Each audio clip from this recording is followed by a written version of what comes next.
2. Undang-Undang Dasar NKRI 1945. A. Pengenalan konstitusi dalam kehidupan sehari-hari. 1. Hakikat konstitusi. Konstitusi adalah seperangkat aturan dasar dan berbagai ketentuan untuk mengatur fungsi serta struktur lembaga pemerintah, termasuk dasar hubungan kerjasama antara negara dan rakyat dalam kehidupan berbangsa dan bernegara. Menurut Miriam Budiarjo, konstitusi adalah suatu piagam yang menyatakan cita-cita bangsa dan merupakan dasar organisasi kenegaraan suatu bangsa. Menurut Herman Heller, konstitusi mempunyai arti luas daripada undang-undang dasar. Konstitusi tidak hanya bersifat yuridis, tetapi juga bersifat sosiologis dan politis. Sedangkan menurut Casey Weir, konstitusi adalah keseluruhan sistem ketatanegaraan suatu negara yang berupa kumpulan peraturan yang membentuk, mengatur, atau memerintah dalam pemerintahan suatu negara. Konstitusi dapat dibedakan menjadi dua macam, yakni tertulis dan tidak tertulis. Konstitusi tertulis adalah aturan-aturan pokok dasar negara, bangunan negara, dan tata negara yang mengatur peri kehidupan suatu bangsa di dalam sistem hukum negara. Contoh konstitusi tertulis di Indonesia adalah UUD NRI tahun 1945. Konstitusi tidak tertulis yaitu peraturan tidak tertulis yang timbul dan tetap terpelihara serta tetap dijadikan dalam praktik penyelenggaraan negara. Konstitusi tidak tertulis disebut konvensi. Konvensi merupakan aturan-aturan dasar yang timbul dan terpelihara dalam praktik penyelenggaraan negara tidak bertentangan dengan UUD NRI tahun 1945.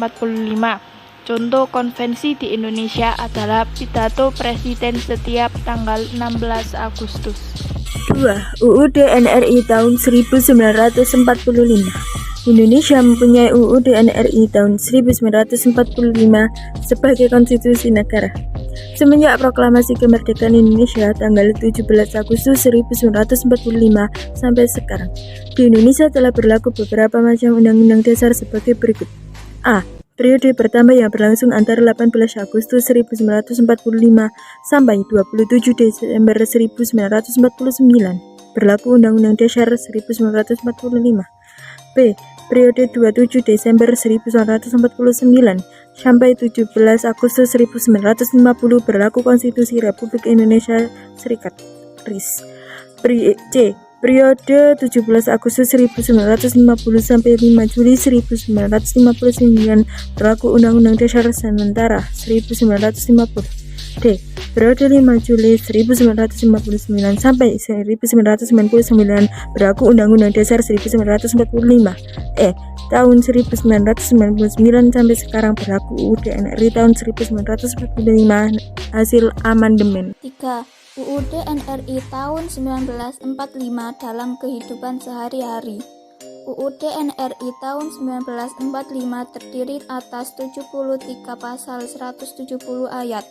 Sebagai besar pasal-pasal dalam UUD NRI tahun 1945 berhubungan langsung dengan kehidupan seluruh warga negara.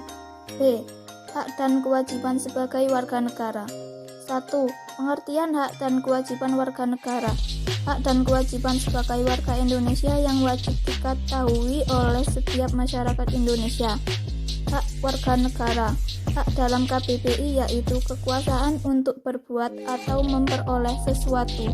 Yang dimaksud hak di sini adalah tindakan yang legal sesuai dengan undang-undang yang berlaku.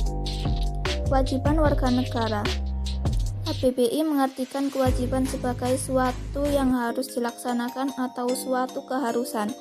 Kewajiban warga negara yaitu wajib melaksanakan peran sebagai warga negara. 3. Pelanggaran hak dan peningkatan kewajiban warga negara. Pelanggaran hak warga negara adalah setiap perbuatan seseorang atau kelompok orang termasuk aparat negara, baik disengaja maupun tidak disengaja, atau kelainan yang secara hukum mengurangi, menghalangi, membatasi, dan atau mencabut hak asasi seseorang atau kelompok orang, atau tidak memberikan apa yang menjadi hak warga negara yang dijamin oleh undang-undang, dan tidak mendapatkan atau dikhawatirkan tidak akan memperoleh penyesalan hukum yang adil dan benar berdasarkan mekanisme hukum yang berlaku. Kadang bikin aku kesal, tiba-tiba